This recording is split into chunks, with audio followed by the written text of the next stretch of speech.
The parachute caddis emerger is an adaptation of Davy McPhail's EC caddis.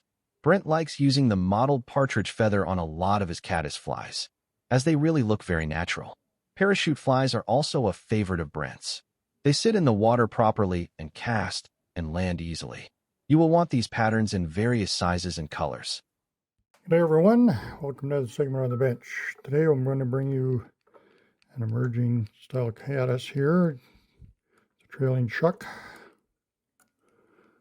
I'm using a standard dry fly hook. This is a Tiemco 100, size 12.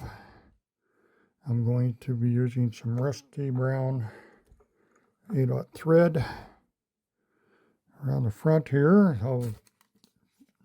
For my post, I'm going to be using some white floating polypropylene. A little pinch of that.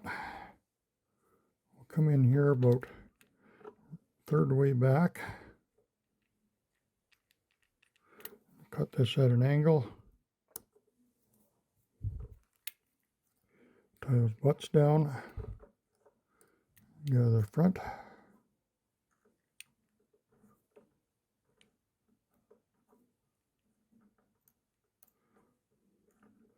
I'll just gather this post up so we got a nice little post right there. Okay.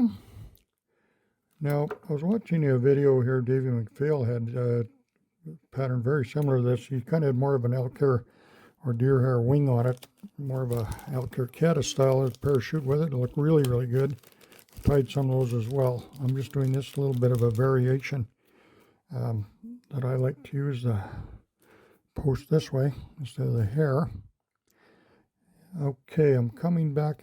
One thing I really liked with his pattern is the tailing material. Instead of Zelon, he's using this micro glint tinsel. Here's some pearl. He used yellow, so I'm going to use, don't have yellow, but I do have, and he doubled it over, so I'm going to take some medium olive, it's kind of a goldy color, and blend it in with that pearl just to lighten it up a little bit. We'll take a strand of each.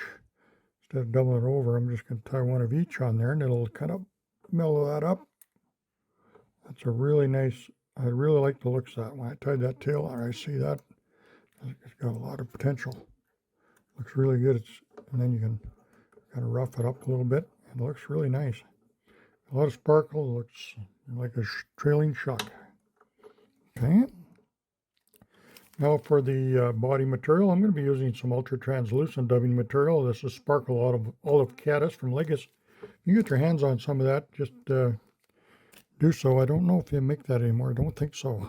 But it's a kind of a tri-lobal yarn or dubbing. Got a really nice blend of colorations in that. And tied to various colors. So we're going to do our body with that.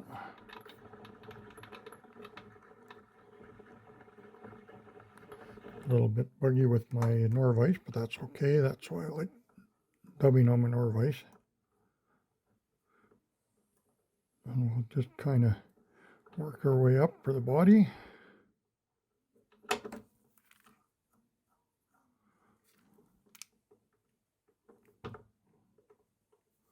Okay. Clean that up a little bit right there.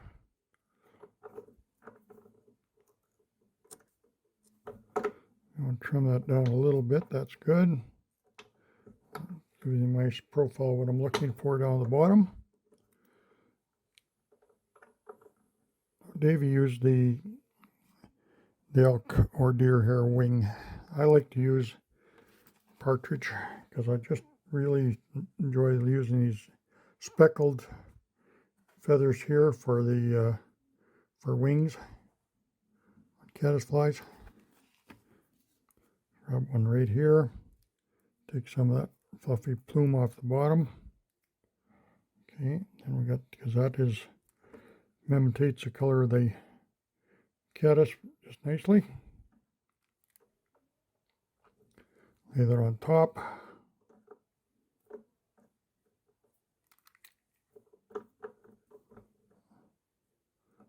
Want that out the back a little bit. And you can kind of just pull that forward sitting right where I want it.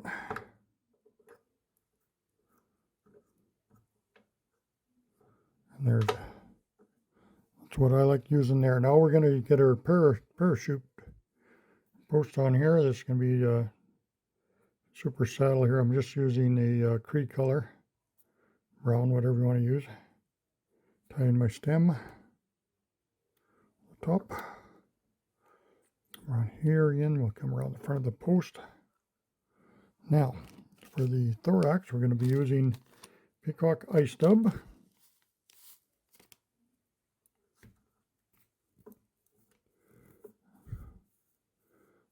Find other dubbings that may be similar.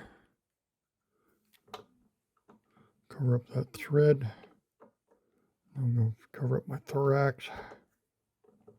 And then I'm taking my thread to the top of the post. I'm just going to lay it right there.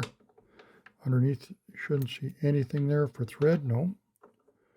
Okay.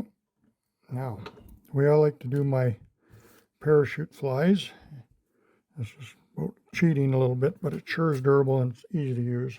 I'm going to use some Solarez thin hard resin. This is kind of a jelly resin. It's thicker. Don't use bone dry, it just soaks right in. You need something that lays over top. Put a generous supply on that side of the post. Another good big dollop on this side. And that just sits right on top. Now I'm just going to take the parachute and wrap it through the Solarez. A few turns. Hit it with my torch. And that is solid. It's got the thread and everything done all in one swoop. So I can just cut my thread off there.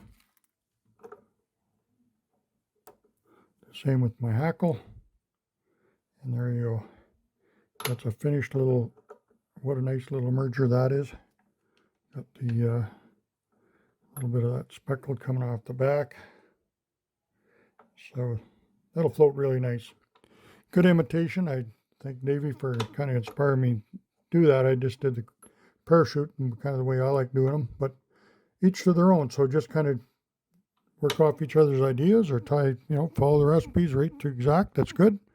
And that's where we all keep learning and improving our tying and fishing game. Hopefully this will help you out a little bit. Get lots of fish in the water. When you see some top water action, here's a great fly. Okay, I thank you again. Catch you real soon. The fly is tied on a standard dry fly hook size number 12 or number 14 with 8/0 thread to match body. The trailing shuck is Semperfli micro glint tinsel in pearl and medium olive. The post is floating poly yarn. The body is Ligus ultra translucent dubbing in sparkle olive caddis. The wing is a brown partridge feather. The hackle is Cree super saddle. The thorax is Peacock ice dub. The fly is finished with Solarez thin hard resin. We appreciate Brent sharing another one of his favorite flies. Thanks for joining us today. Take care and conserve the waters.